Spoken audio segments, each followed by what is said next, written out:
প্রিয় দর্শক, যে যেখান থেকে দেখছেন আপনাদের জন্য একরাশ শুভেচ্ছা। আজ আমাদের সাথে যুক্ত আছেন সাংবাদিক ও রাজনীতি বিশ্লেষক রাশেদ হায়দার। হায়দার ভাই, আপনাকে আমজনতার মুখোমুখি অনুষ্ঠানে স্বাগত জানাই। মাসুদ ভাই, আপনাকে এবং আপনার দর্শকদেরকে আমার তরফ থেকে মুজিবীয় শুভেচ্ছা।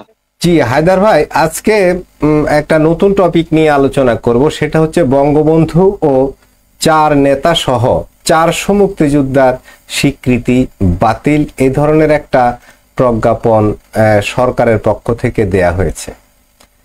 এরপরে এই প্রজ্ঞাপনটা সকল মিডিয়াতে ব্যাপকভাবে প্রচার হয়েছে যে বঙ্গবন্ধু সহ জাতীয় 4 নেতার মুক্তিযোদ্ধার স্বীকৃতি বাতিল। এরপরে চারদিক থেকে কিন্তু একটা নিন্দার ঝড় উঠছে, সবাই এটা নিয়ে সমালোচনা করা শুরু করছে। তারপরে আমাদের মুক্তিযুদ্ধ বিষয়ক মন্ত্রণালয়ের উপদেষ্টা মহোদয় জানালেন যে এই কথাটি সত্য নয়।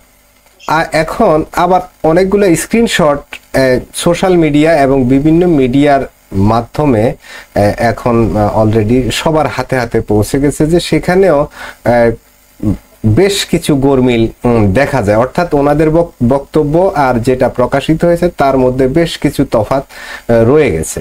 তো এই বিষয়টা নিয়ে আমি আপনার সাথে একটু আজকে আলোচনা করতে চাই যে হায়দার ভাই, এই যে বঙ্গবন্ধু এবং 4 নেতার মুক্তিযোদ্ধার যেই স্বীকৃতি এটার বাতিল হওয়ার কারণ কি, বা এর পিছনে কি রহস্য থাকতে পারে, কিংবা আদৌ কি এটা বাতিল নাকি অন্য কি পর্যায়ে আছে বিষয়টা, এইটা একটু আপনি কিভাবে দেখেন? আমি কিভাবে দেখি সেটা যদি বলেন, তাহলে বঙ্গবন্ধু এবং জাতীয় 4 নেতা সহ যে 400 জনকে সহযোগী মুক্তিযোদ্ধা হিসেবে ঘোষণা দিয়ে গতকালকে যে প্রজ্ঞাপন জারি হয়েছে, তার হচ্ছে নাম্বার 10, যে কাগজটা আছে প্রজ্ঞাপনের যে কাগজ, নাম্বার 10-এ লেখা আছে। এটাতে আমি কিন্তু খুব একটা অবাক হইনি। এখন আপনারা কেউ অবাক হয়েছেন কিনা জানি না, তবে আমি অবাক হই নাই। এতে আমি অবাক হয়েছি অন্য জায়গায়, যে তারা এইটা করে তারা যে এখন পর্যন্ত যে এইটা বলে নাই যে গোলাম আজম, নিজামী এরাই মুক্তিযুদ্ধের সহযোগী সংগঠক ছিল বা ওরাই সহযোগী ছিল, ওরাই মুক্তিযুদ্ধ করছে, এইটা বলে নাই। এটাই আমি অবাক হয়েছি।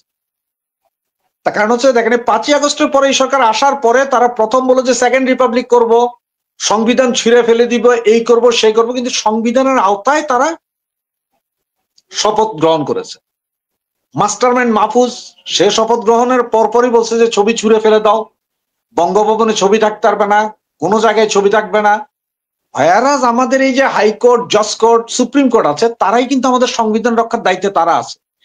এই হাইকোর্ট, সুপ্রিম কোর্টে যারা আছে, যেসব বিচারক আছে, তাদের কারোই ব্যাকবোন নেই, মানে মাজার জোর নেই, যে তারা বলতে পারতেছে না এখনো যে এটা সংবিধানে লেখা আছে। আপনি যতক্ষণ পর্যন্ত সংবিধান রহিত করবেন না, যতক্ষণ পর্যন্ত সংবিধান বাতিল করবেন না, ইয়ার সংবিধানে যেহেতু আছে, ইয়ার বিকল্প কিছুই হবে না। আর এটা দেখেন, আপনার এক এক সময় এক একটা ঘটনা দেখবেন আপনি, ওরা কোনো না কোনো একটা পেস লাগাচ্ছে, সেটার ভেতর দিয়ে আরেকটা কাহিনী হচ্ছে। এরকম 5ই আগস্টের পর থেকে এখন পর্যন্ত বিভিন্ন সময় আপনারা দেখেন যে এক একটা সিনারি ক্রিয়েট করতেছে সিনেমা। গতকাল রাতের এই সিনেমার পরপর যখন সারা ফেসবুক, অনলাইন মিডিয়া সব জায়গায় যখন এটা সমালোচনা হলো, তখন সকালবেলা এসে তারা কি বললো যে না এটা ভুল বুঝাবুঝি, মিডিয়া ভুল করছে। মিডিয়া ভুল কিভাবে করলো? প্রজ্ঞাপনের কাগজটা তো মিডিয়া ছাপাই দিছে আগেই, আজকে এখনো আছে। অনেক মিডিয়া নিউজ ডিলিট করছে ভয়ে, অনেক মিডিয়া করে নেই। প্রজ্ঞাপন তো রয়ে গেছে, আপনি যে প্রজ্ঞাপনে যে লেখা নাই সেটা আপনি দেখান, সেটা দেখাইতে পারতেছে না কোনো সরকার। আর ঠিক এগুলো নিয়ে আজকে সারাদিনে যে এখন আমরা টকশো করতেছি রাতের বাজে 10:30, এখন আমরা এটা নিয়েই কথা বলতেছি। হয়ারাজ আপনি কি একটা জিনিস খেয়াল করছেন যে অলরেডি জাতিসংঘের মানবাধিকার অফিস যেটা, সেইটা বাংলাদেশে হবে এই ঘোষণা দিয়ে দিয়েছি কিন্তু আজকে সকালবেলা। যেই মানবাধিকার সংস্থায় প্যালেস্তাইনের যুদ্ধ বিধ্বস্ত অঞ্চলের মুসলমানদেরকে রক্ষা করতে না, তার কি কাজ বাংলাদেশে? সে এখানে থাকবে। আবার জাতিসংঘ ঘোষণা দিতেছে যে আওয়ামী লীগ যদি নাও থাকে, এরপরে ইনক্লুসিভ নির্বাচন হবে। সুতরাং এগুলো হচ্ছে যে এই যে ওরা যে কাজটা আজকে করছে, ওই যে জাতিসংঘের অফিস এখানে খুলবে, নির্বাচন আওয়ামী লীগ বিন নির্বাচন করবে, এই প্ল্যানটা করার জন্য কিন্তু গতকালকে রাতের ওই কাহিনী। আর এখানে এনসিপির যারা আছে তারা তো সবাই বলতেছে শেখ মুজিব মুক্তিযুদ্ধ করে নাই, ওই নাই। সবচেয়ে দুর্ভাগ্যজনক বিষয় কি জানেন? শেখ মুজিবুর রহমান তার জীবদ্দশায় 4000 কতদিন শুধুমাত্র কারাবরণ করেছেন এই বাঙালি জাতির জন্য। নেলসন ম্যান্ডেলা 17 বছর, নেলসন ম্যান্ডেলা 17 বছর কারাবরণ করার পরেও উনি যখন মুক্তি পেয়েছেন তখন ওনাকে এই প্যালেস্টাইনের জাতির পিতা ঘোষণা করা হয়েছে। দুর্ভাগ্য আমাদের যে বঙ্গবন্ধু এত বছর এই বাঙালি জাতির জন্য কারাবরণ করার পরেও, এত বড় একটা মুক্তিযুদ্ধের নেতৃত্ব দেওয়ার পরও আজও এই দেশে জামাত শিবির মৌলবাদী একটা গোষ্ঠী সহ কিছু হাইব্রিড বলবো যারা বাংলাদেশকে চায় না, এরা শেখ মুজিবুর রহমানকে জাতির পিতা মানতে রাজি নেই। তারা প্রশ্ন তোলে যে উনি তো জেলে ছিলেন, উনি কিভাবে জাতির পিতা হবেন, উনি কিভাবে মুক্তিযুদ্ধ হবেন। এখন আপনাকে যদি আমি বলি, ভাই আপনি যখন জন্মগ্রহণ করছেন, যখন আপনি হসপিটালে ছিলেন বা দায়ের কাছে ছিলেন, এখন হয়তো হসপিটালে যায়, আগে তো আমরা দায়ের কাছে থাকতাম, তখন কি আমাদের বাবারা কি ওইখানে যায় দাঁড়াইছিলেন? যদি আমাদের বাবারা ওইখানে না দেখেন যে আপনি কোত্থেকে আসছেন, কিভাবে বেরোতে, তাহলে আপনার পিতৃ পরিচয় কি আপনি দিতে পারবেন? এই প্রশ্নটা যদি তাদের করি, তারা কি এইটার জবাব দিতে পারবে? আর শেখ মুজিবকে তোমরা জাতির পিতা মানো না মানো, স্বীকৃতি দাও না দাও, কোনো দুঃখ নাই। 7ই মার্চের সেই ভাষণ তো এখনো ইউনেস্কোর হেরিটেজ। ইউনেস্কোর হেরিটেজে 7ই মার্চের সেই ভাষণ আছে, অন্য কারো ভাষণ নাই, জিয়া রহমানের ভাষণ নেই। 7ই মার্চের বঙ্গবন্ধু শেখ মুজিবুর রহমানের ভাষণ আছে, ওখানেই লেখা আছে যে বাঙালি জাতির জন্ম শেখ মুজিবের হাত ধরে। তোমরা বাঙালি 20% 30% বললো কি আর না বললো, আর এই সরকার কি করলো না করলো এটা নিয়ে আমাদের কোনো হেডেকই নেই।